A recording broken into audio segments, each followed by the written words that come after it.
আসসালামু আলাইকুম, welcome back to my channel. পাট শাক অনেক মজার একটি শাক।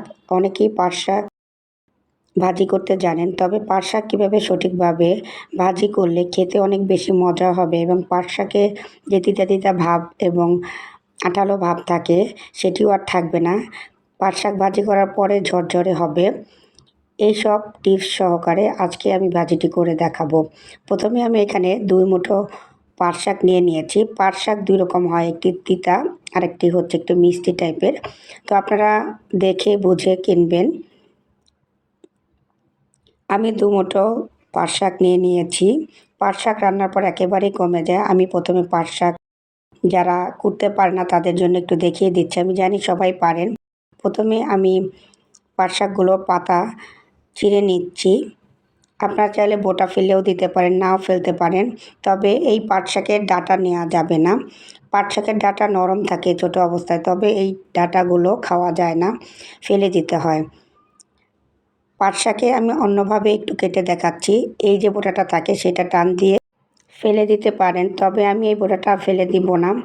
আমি আরেকটি করে দেখাচ্ছি। একটি পাতা নিয়ে নিয়েছি, বোটাটা একটু উল্টিয়ে টেনে আস্তে করে উঠিয়ে নিব।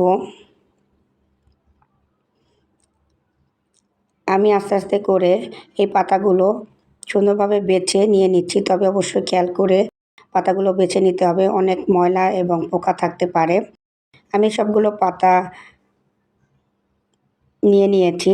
এখন একটি বড় পাত্রে অথবা বোল বা বালতির মধ্যে পানি নিয়ে নিতে হবে, অর্থাৎ বেশি পানির মধ্যে এই শাকগুলোকে ধুতে হবে।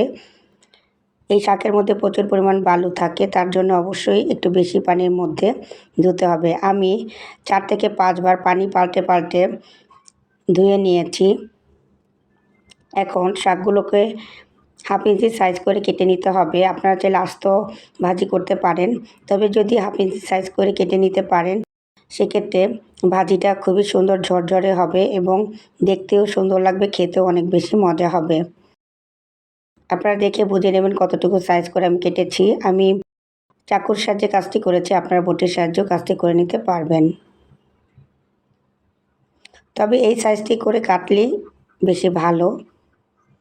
আমি সবগুলো শাক এভাবে কেটে নিচ্ছি। কেটে একটি বোলের মধ্যে নিয়ে নিচ্ছি শাকগুলোকে। চলে যাচ্ছি রান্নায়। প্রথমে একটি প্যানের মধ্যে দিয়ে দিব রান্নার তেল। আমি এখানে রান্নার তেল নিয়ে নিয়েছি। দিয়ে দিচ্ছি 2টি শুকনো মরিচ। পাট শাক রান্না করার জন্য তেলের পরিমাণটা একটু বেশি দিতে হবে, তবে অনেক বেশি দেওয়ার দরকার নাই। শাকের পরিমাণ বুঝে একটু তেলটা দিয়ে দিবেন।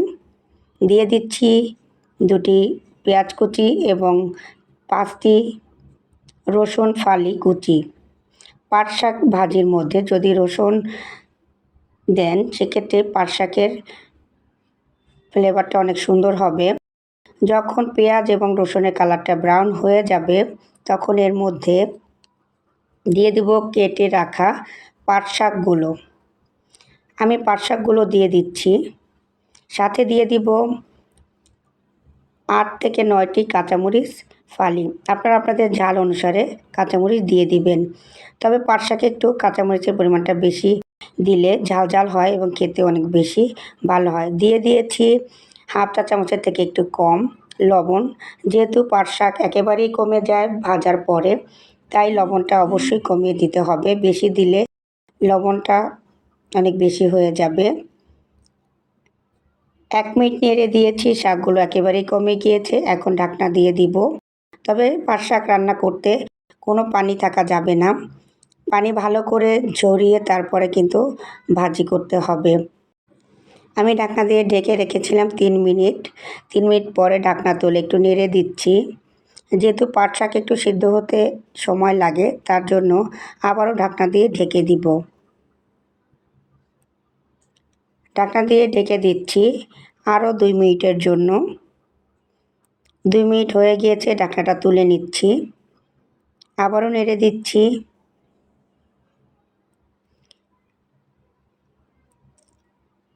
এখন এর মধ্যে দিয়ে দিব 3টি লেবু পাতা। এই লেবু পাতা দেওয়াতে এই শাকের মধ্যে একটি ফ্লেভার যোগ করবে এবং শাকটি খেতে অনেক বেশি মজা লাগবে। আমার এই শাকে লবণের পরিমাণটা একটু কম হয়েছিল, সামান্য একটু লবণ দিয়ে দিয়েছি।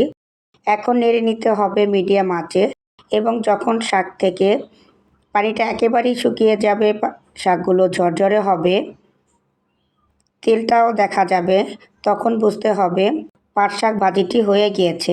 তবে এই লেবু পাতা একেবারেই শেষ পর্যায়ে দিতে হবে এবং রান্না শেষে উঠিয়ে নিতে হবে।